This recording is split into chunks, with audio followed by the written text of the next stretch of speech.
اهلا بيكم في قناتنا مطبخ فراولة. ايه رأيكم في الحلويات الباردة اللي بتدوب في البق كده؟ النهاردة جايبه لكم واحدة من اشهر واطيب الحلويات اللي فازت بقلوب الناس. هنعمل النهاردة التريليتشا او القشطوطة. كيك خفيف وطري غرقان في اللبن، جميل وعليه طبقة كراميل، ولا اروع ولا اجمل. تابعونا خطوة بخطوة هنشوف نتيجة هتبهركم. بس اذا كنتم اول مرة تشوفوني، اشتركوا في القناة وفعلوا الجرس علشان توصل لكم كل اشعاراتنا في فيديوهاتنا الجديدة.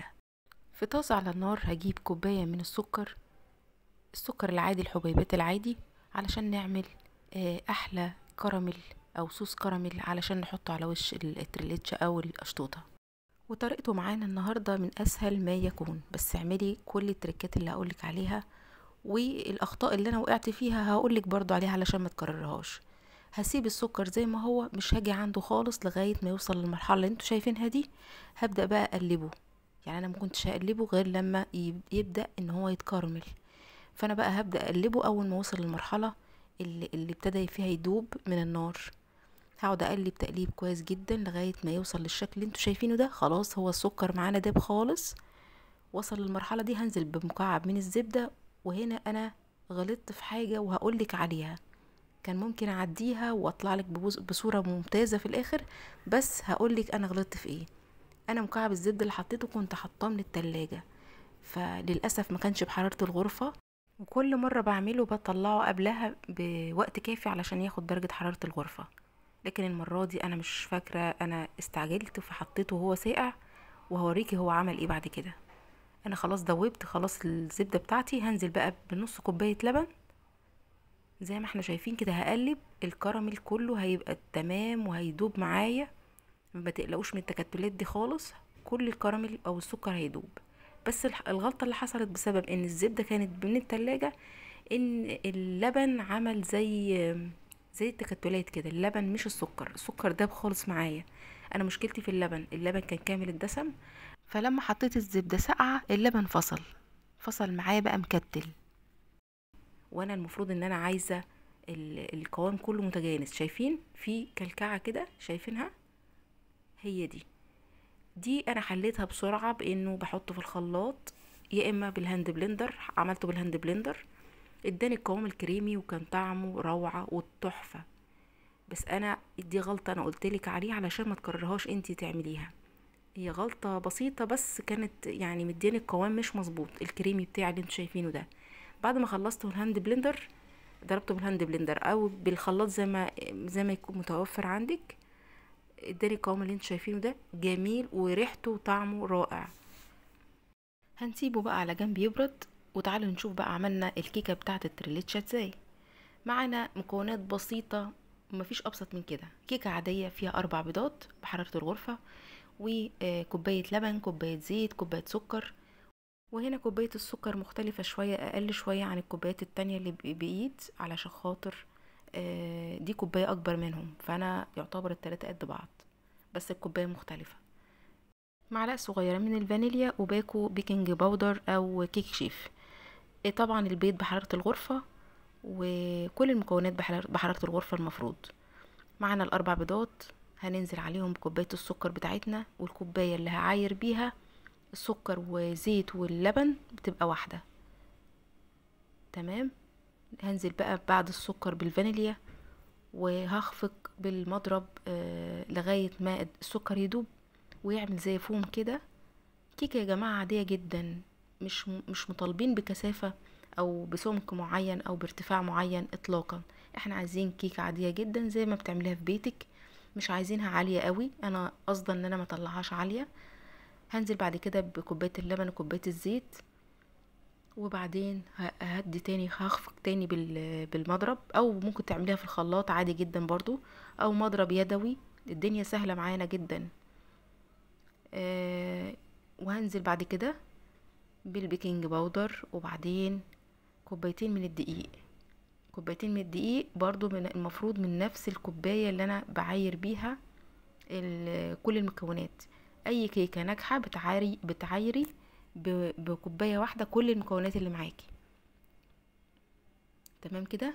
نزلت بكوبايتين، وهقلب كمان، هخفق كمان لغاية ما يتجانسوا كلهم مع الدقيق، او الدقيق يتجانس مع الخليط بتاعنا. كيكة عادية جدا بسيطة جدا زي ما بتعملوها في كل البيوت. انا عايزاها كيكة واطية. في الوصفة مش بتفرق عالية من واطية، مش فرق خالص، انا قصدها ان انا اعملها واطية. خلصت الخليط خالص، هنزل بيها بقى بصاج او صينية مقاس قالب مقاس 30 في 40 تقريبا. وهصب الخليط وهخبطها كده خبطتين علشان الهواء اللي فيها يطلع، علشان ما تعملش فقاعات معايا. هدخل بيها الفرن على درجة حرارة 180 رف اوسط. هتقعد معانا بالظبط من تلت ساعة لنص ساعة على حسب الفرن بتاعك هو عامل ازاي. هحضر بقى اللبن اللي انا هشربها بيه بعد ما تطلع من الفرن، بس مش بعد ما تطلع على طول. عندي 4 كوبايات من اللبن واربع معالق من السكر.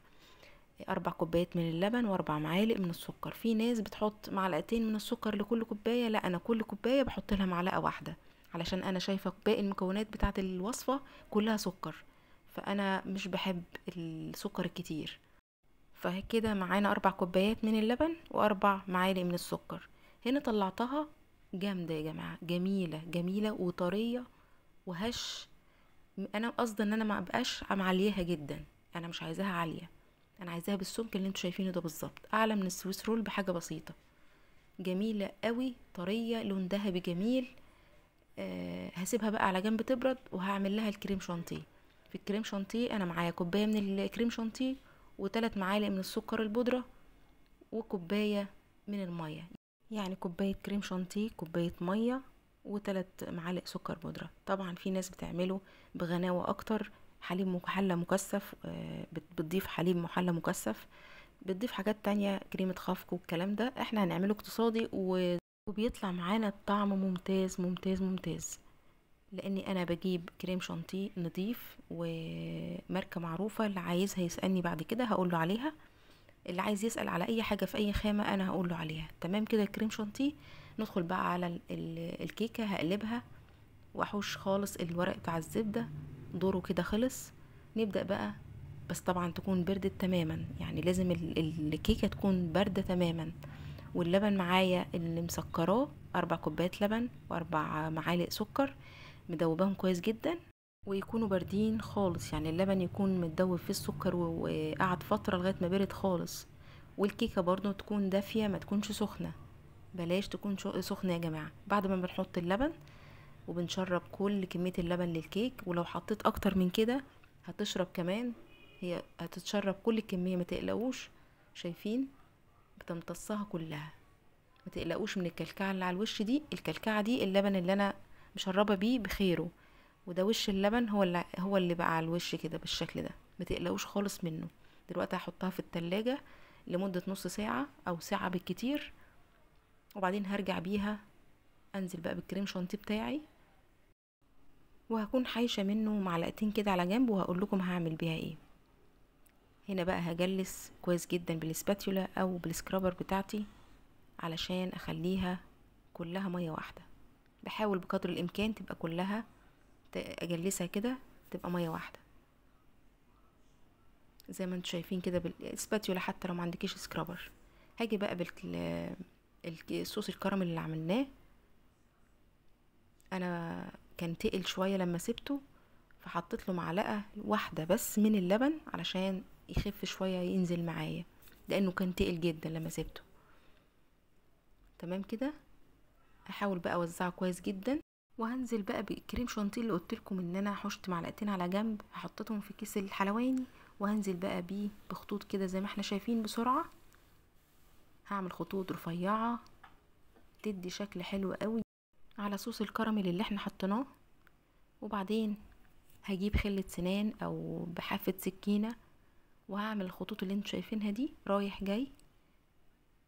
شايفين شكلها عامل ازاي، زي شبكة العنكبوت،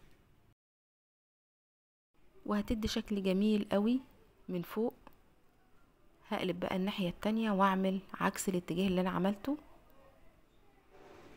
زي ما احنا شايفين كده هتدي شكل جميل قوي. جميلة جميلة يعني. بصوا يا جماعة، الوصفة دي بجد ولادي قالولي رائعة وجامدة، بنفس التعبير قالولي جامدة، مش هتندموا، جربوها، جميلة جدا. رائعة جدا، طعمها لذيذ، حاجة كده تشرفك قدام ضيوفك، وداخلين على موسم نجاح ونتائج هتبان، وحاجة كده جميلة لما تعمليها في نجاح او مناسبة نجاح ولادك. اعمليها لولادك عامة في الصيف، جميلة، سكرها خفيف، انت اللي بتحكمي في مستوى السكر بتاعها. ما بنمش يعني السكر في اي حاجة ما بنمشيش بيه اسطمبة واحدة، انت اللي بتأقلمي الحاجة او توظفي الحاجة على حسب ما انت بتحبي. اعمليها بسكر خفيف في الصيف، بتبقى لذيذة قوي وهي طالعة من التلاجة كده ساقعة، جامدة يا جماعة. تعالوا نقطعها ونطلع منها قطعة قطعة نشوف شكلها عامل ازاي. ما اقولكوش بقى على الطراوة بتاعة الكيك، جامد وهو ساقع كده باللبن، مسقي باللبن الحليب، طرية جدا، هش جدا، طعمها يدوب في البق بجد. بدون مبالغة من أجمل وأحلى وأطعم الوصفات اللي عملتها وولادي شكروا فيها. اكتبوا لنا آراءكم واقتراحاتكم في الكومنتات، دي حاجة بتسعدنا وبتبسطنا جدا. ولو لسه ما اشتركتوش اشتركوا، استنوني في وصفات أحلى وأحلى إن شاء الله. شكرا ليكم ولمتابعتكم.